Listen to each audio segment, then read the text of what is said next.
En pleine Seconde Guerre mondiale, comme tous les pays sous la botte nazie, la Norvège connaît son cortège d'horreur, de peur, de désespoir.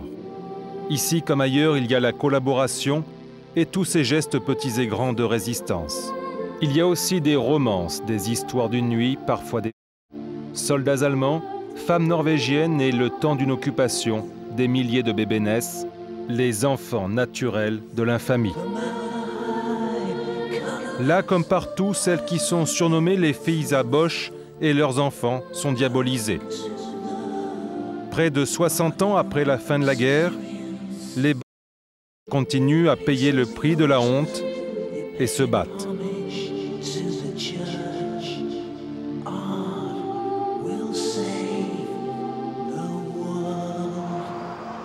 Gotob, bon espoir en norvégien.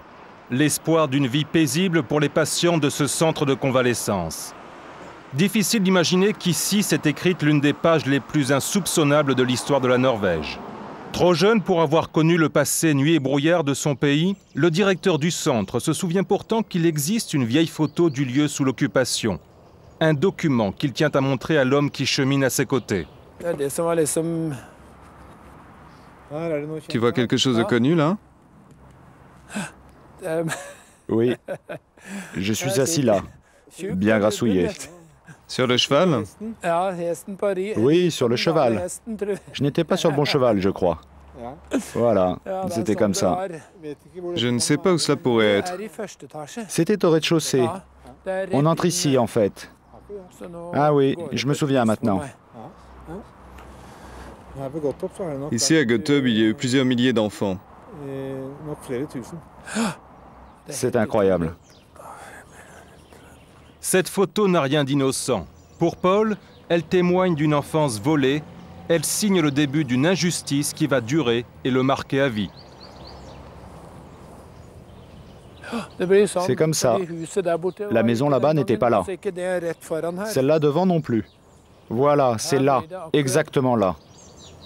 Cet homme de 59 ans traîne une vie brisée par deux fois. La première, au nom de la race, du fait des Allemands. La seconde, au nom de la patrie, ou qui sait, au nom d'une certaine idée de la race aussi, du fait des Norvégiens eux-mêmes. La maman de Paul, Asta, une jeune Norvégienne de 23 ans. Elle abandonne Paul à sa naissance. Quand il la retrouve 25 ans plus tard, c'est une gifle terrible. Elle ne veut plus le revoir. Son père, soldat de la Luftwaffe, l'armée de l'air, Paul ne l'a jamais connu. De lui, il ne possède qu'une photo. Même pas une photo, une photocopie. Et l'année de son décès, 1952. Ils partagent le même prénom et bien sûr, ce sang allemand. Ses parents, une liaison de quelques mois. Paul naît le 7 avril 1942 dans un Lebensborn, une maternité créée par les nazis. Mon père a été envoyé sur le front de l'Est. Je ne suis pas sûr. Je n'ai pas de renseignements précis là-dessus. Ma mère, elle, a rencontré un autre soldat allemand. Elle est partie dans ce que fut l'Allemagne de l'Est et elle s'est mariée là-bas. Je n'étais pas un enfant désiré. C'était une situation difficile. Il y avait beaucoup de harcèlement dans notre entourage. Donc, j'étais presque heureux de ne pas être chez ma mère, car ce n'était pas bien pour elle d'avoir des enfants. Et puis, il n'était pas marié. Alors, dans une telle situation... Et puis, sa situation financière était mauvaise. Voilà comment c'était. Ce n'était pas facile à l'époque. Et puis c'était une grande honte d'avoir un enfant avec un soldat allemand. C'était un scandale.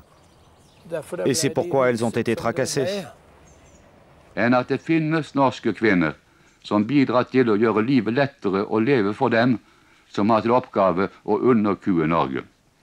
Men det blir en forferdelig pris de kvinner får betale for resten av sin levetid, som ikke avviser tyskerne.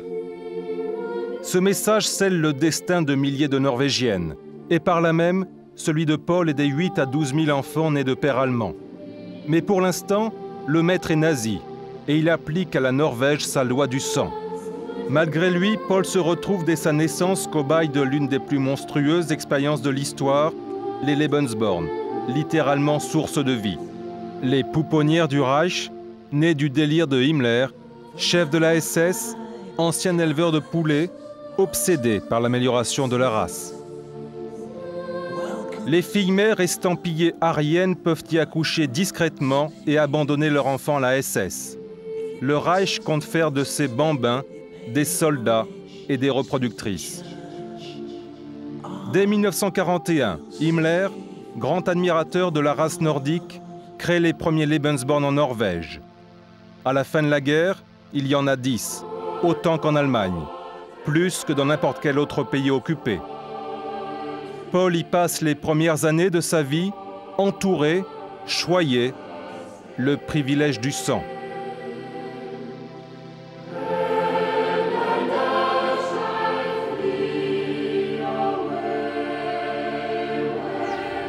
Un héritage traumatisant, l'an dernier, lors d'un premier retour sur les lieux, Paul craque brutalement. Je ne sais pas, des problèmes nerveux. Mais c'est le cas pour tout le monde lorsqu'on commence à revenir là-dessus et à creuser. Pas question pour lui d'en dire plus, de rester ici plus longtemps. Fin provisoire de son histoire, elle continue et s'explique ailleurs. Representanter for presse, film og kringkasting var forleden på befaring av den store interneringsleiren for kvinner på Hovedøya. Det er Helsedirektoratet i samarbeid med Oslo helseråd og politiet som har satt seg i spissen for dette utmerkede tiltak. Politiinspektør Mule ledet befaringen og gav en orientering om planleggelsen av leiren. Det er meningen å anbringe godt og vel 2000 tyske jenter av alle kategorier i denne leiren.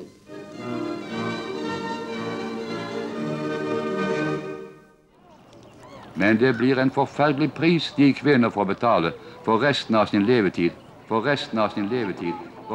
Près de 60 ans plus tard, retour sur cette île à quelques minutes en bateau d'Oslo. À la recherche d'une trace, rien, aucun repère, juste une douceur de vivre.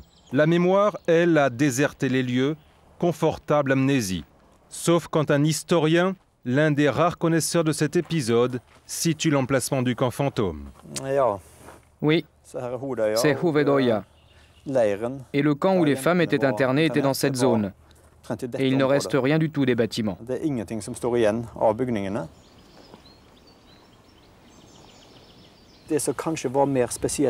Ce qui était plus spécifique à la Norvège, c'est que ce n'étaient pas seulement les gens de la rue, mais aussi les autorités norvégiennes qui, de différentes façons, ont essayé de punir ces femmes.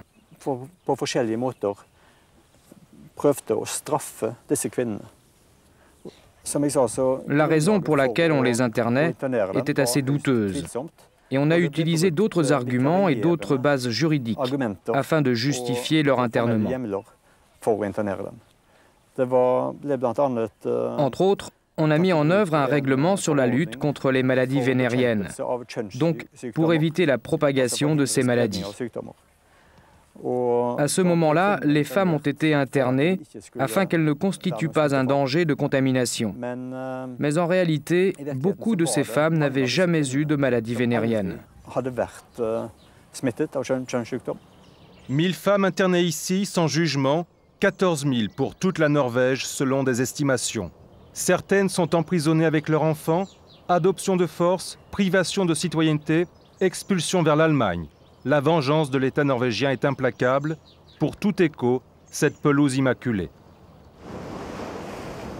Comment interpréter ces sanctions arbitraires dans un État dit démocratique? La volonté de punir ce que l'on appelait alors la collaboration horizontale? Mais comme si cela ne suffisait pas, les enfants, eux aussi, payent le prix de la honte. Là encore, Kåre Olsen témoigne du cynisme des autorités norvégiennes et de l'impitoyable verdict d'un psychiatre responsable de cet hôpital en 1945, à qui le gouvernement commande un rapport sur la santé mentale des mères et des enfants d'Allemands. Sur la base de ses expériences avec quelques femmes d'Allemands qui avaient été patientes de cet hôpital pendant la guerre, il a étendu ses conclusions à l'ensemble des femmes d'Allemands. Il a donc estimé qu'environ la moitié des mères d'enfants de la guerre étaient mentalement attardées. De plus, il a estimé que les hommes allemands qui s'étaient contentés de femmes attardées devaient eux aussi avoir un problème.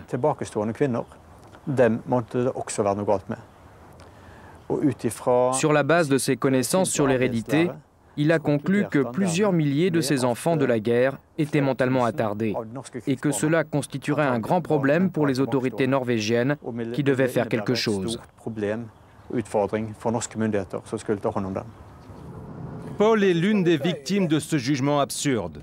Comme tant d'autres, il est alors placé arbitrairement en institution psychiatrique. Deuxième retour sur les lieux d'un passé qui mine Paul, Emmajolt, dans les environs d'Oslo, Emmajolt, où il passe plusieurs années après la guerre.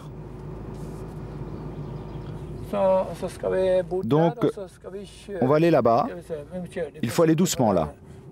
Les rues sont petites. Ah, et voilà le vieux Emmajolt. Mon Dieu, regardez ça. Voilà le foyer pour les petits-enfants. La maison en bois, là. On peut s'arrêter là. Voilà, c'est ici.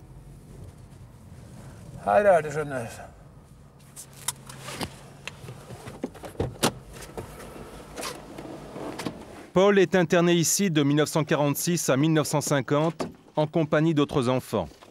Il y fait plusieurs séjours avant d'être rendu à cette autre vie qu'il n'aurait jamais dû quitter. Paul, homme enfin libre, à 22 ans.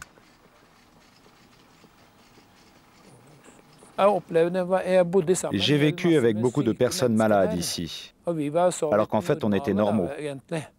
Que nous ayons été envoyés ici, c'est à cause de la haine des Allemands qui était derrière tout ça. C'est pour ça qu'on n'a rien fait. C'est mon opinion sur la cause de tout ça. Il n'y avait aucun autre foyer qui voulait de nous. Et c'est pour cela qu'on a été mis ici, à Emmajolt. Des souvenirs, nous n'en aurons pas. Certains de ces enfants subiront les coups. Pour la majorité silencieuse, la fracture, c'est cette plongée chez les fous. Un chaos aux conséquences incalculables. Un demi-siècle après, Paul semble toujours vivre derrière des murs invisibles. Et puis soudain une impulsion, cette sculpture. Paul se souvient qu'enfant, il la contemplait souvent. Voilà celle qui a été offerte ici pour les services de soins aux simples d'esprit en Norvège. L'image d'une douceur et d'une chaleur maternelle qu'il n'a jamais connue. En 1965, à 23 ans, à peine libéré du carcan psychiatrique, il part en Allemagne. Aidé par l'armée du salut, il retrouve enfin sa mère. Il espère tellement être accueilli à bras ouverts, se lever contre elle, comme sur cette image, sa seule référence.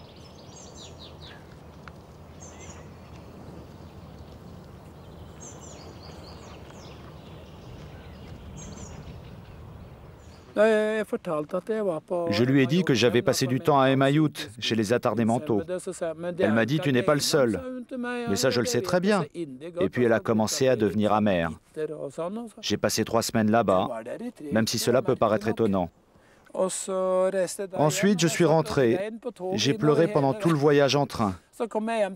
Puis je suis revenu chez ma gentille mère d'adoption. J'étais complètement épuisé, complètement à terre. J'ai pleuré dans ses bras toute une journée. C'est incroyable, un grand garçon qui fait ça. Paul ne reverra jamais sa mère. Pour arracher quelques bribes supplémentaires d'une existence jugée honteuse puis cachée, celle de Paul et de milliers d'autres mômes, rendez-vous est pris avec le passé, dans un des sous-sols de l'administration des Archives nationales. Une pouponnière de vieux papiers, leurs seuls véritables albums souvenirs, les dossiers des enfants des Lebensborn. Il contient une partie du dossier Lebensborn.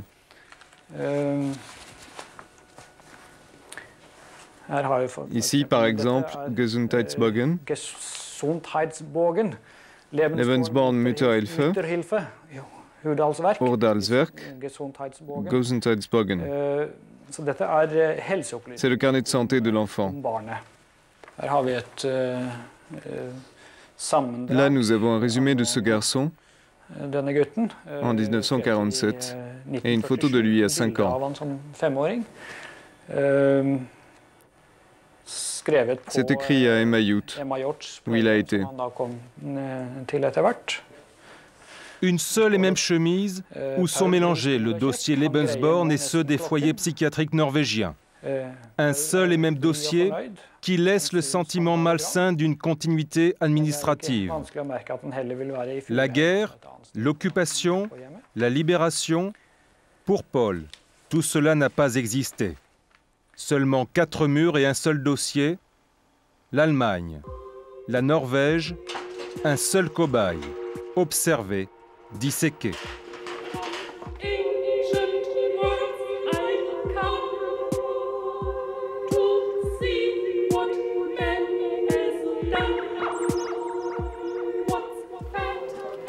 Le réconfort, Paul le trouve parmi les siens, les autres enfants de Bosch. En 1986 se crée une première association, celle des enfants de la guerre. La même année, une loi lève le secret de certaines archives, les langues commencent à se délier. Thor Brandacher assistait à la première réunion, leur libération à eux. Je suis arrivé là avec un esprit ouvert. Je savais seulement, c'était un vendredi, et pour la première fois, il parle librement, ouvertement. Pour la première fois. Les histoires qui ont été révélées devant moi m'ont choqué. J'étais malade, j'ai vomi, j'étais vraiment mal.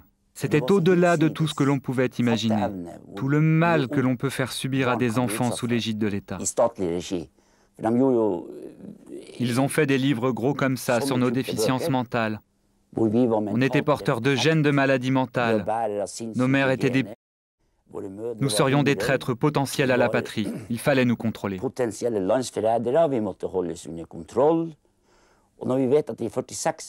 Et alors, quand on pense qu'en 1946, une délégation gouvernementale norvégienne négocie avec une délégation australienne sur la déportation des enfants en Australie, est-ce que l'Australie pouvait accepter quelques milliers d'enfants de la guerre norvégienne?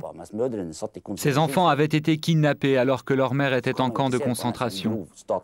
On peut dire que c'est vraiment de la criminalité d'État grave. Tu n'as pas le droit de déporter des enfants à l'étranger. Si l'Australie avait accepté, alors nous, aujourd'hui, nous serions Australiens. Je pensais que c'était normal. On ne m'a pas expliqué autre chose. J'ai commencé à aborder tout cela en 1965. Pourquoi j'avais été mis à Emma Youth, et puis tout ça. Je n'ai jamais eu de réponse. Je suis allé voir les pasteurs, les psychologues. Je n'ai jamais eu une seule réponse. Non. C'est incroyable à quel point les gens peuvent manquer de compréhension. Après, j'ai commencé à en parler à des parents, à Drammen. Ils ne voulaient pas en entendre parler. Rien du tout. L'association, elle, décide de se faire entendre. Forte de 150 membres, témoignages et documents à l'appui, elle porte plainte contre l'État norvégien. La paisible et très démocratique Norvège découvre ce scandale, apitoiement officiel. Nous ne pouvons pas non plus laisser passer ce nouveau millénaire sans assumer l'injustice commise envers les enfants de la guerre. Au nom de l'État norvégien, je présente nos excuses pour la discrimination et l'injustice qu'ont subi les enfants de la guerre. Ces excuses, des miettes, estiment une poignée de ces enfants et leur avocate. Les autorités parlent de prescription, mais financent malgré tout une commission d'enquête. L'association répond justice, indemnisation, elle maintient la plainte. Un procès aura bientôt lieu à Oslo. Bonjour Tove Laila. Ça va? Oui, ça va. On va faire le point sur le procès? Oui, ça m'intéresse vraiment de savoir s'il y a eu du nouveau depuis la dernière fois qu'on s'est vus. Le gouvernement norvégien estime qu'il y a prescription, que cette affaire ne peut pas être portée devant un tribunal norvégien. C'est cette question de prescription qui sera traitée. Mais à cette occasion, je pense qu'il faut aborder tous les faits afin de pouvoir décider de cette question de prescription. C'est donc un procès qui doit englober tous les aspects de cette affaire, à mon avis. Parmi les premiers enfants d'Allemands qui portent plainte, Paul et Tove Laila. Pour elle, pas de foyer psychiatrique. Son histoire n'en est pas moins tragique. Mais contrairement à Paul, elle peut au moins montrer une photo qui semble harmonieuse. Voilà une photo de mon père.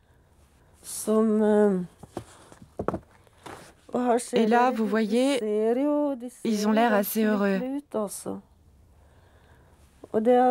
C'est la dernière photo. C'est marqué Russie, le 20 octobre. Il a sauté sur une mine. Elle lavait des uniformes pour les officiers allemands. C'est là qu'elle a rencontré papa. Une harmonie de courte durée. Benny, 21 ans, est marquée du sceau infamant femme de Bosch. Une de celles qui abandonne son bébé au Lebensborn, les nazis envoient alors Tove Leila en Allemagne chez ses grands-parents paternels. Elle y passe la fin de la guerre jusqu'à l'âge de 6 ans. Il me chantait des chansons au lit, il me racontait des histoires, me faisait des câlins. Il me montrait vraiment que j'étais une enfant aimée. À la Libération, la mère de Tove Leila connaît le sort de celles qui ont péché, l'internement à Hovedøya. Tove Leila, elle, est oubliée en Allemagne. La Norvège ne veut pas s'embarrasser de ses enfants impurs, porteurs de gènes allemands. Une logique de race succède à une logique de race. En 1947, sous la pression d'organisations humanitaires, Oslo rapatrie, de force parfois, une partie d'entre eux. Tove Leila est renvoyée chez sa mère. Une mère qui a refait sa vie avec un Norvégien, une mère soumise, à qui la présence de Tove Leila rappelle, jour après jour, qu'elle fut porteuse de honte.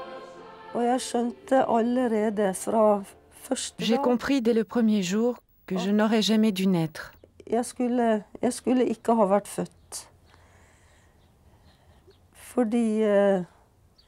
Quoi que je fasse, ce n'était pas bien. Il me battait avec un cintre.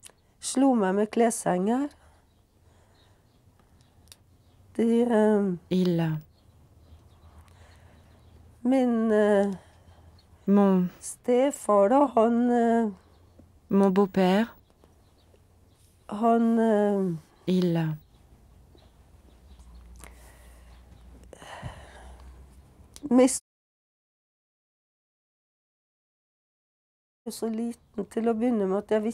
j'étais tellement petite au début, je ne savais pas ce que tout cela voulait dire. Tout le temps, j'essayais de faire de mon mieux pour être gentille, gentille, gentille, toujours. On me traitait de sale boche, d'enfant de boche. J'étais appelée ainsi même par ma propre mère. Je me souviens, je lui ai dit une fois, vous pouvez me battre, tant que vous voulez, mais ne me traitez pas de sale boche. C'est pour avoir été renvoyée de force vers une mère qui ne voulait pas d'elle que Tove Leila porte plainte. Réparer le préjudice, physique, moral, réparer la mémoire aussi. Avec sa fille et ses petits-enfants, peut-être, comme cette fois, où elle avait participé avec son petit-fils Patrick aux célébrations du 50e anniversaire de la Libération.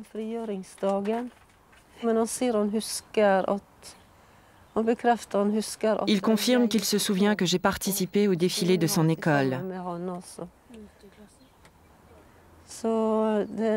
C'était un sentiment très bizarre.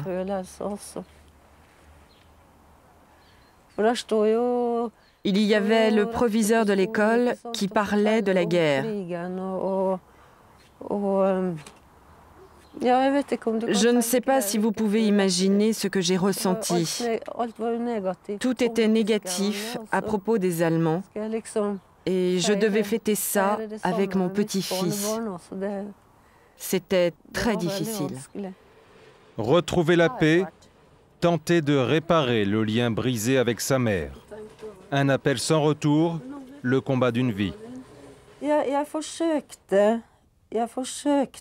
J'ai essayé et essayé, par courrier, par téléphone. Elle est morte il y a 2 ans, à peu près. Avant sa mort, elle m'a téléphoné et m'a dit « Le jour où je meurs, je ne veux pas de fleurs de ta part sur ma tombe. » Lorsqu'elle est morte, je suis allée à Ålesund. J'ai pris sa main alors qu'elle était dans le cercueil. C'était la veille de l'enterrement. Ma fille était présente. Je l'ai touchée. Il fallait. Elle était tellement belle.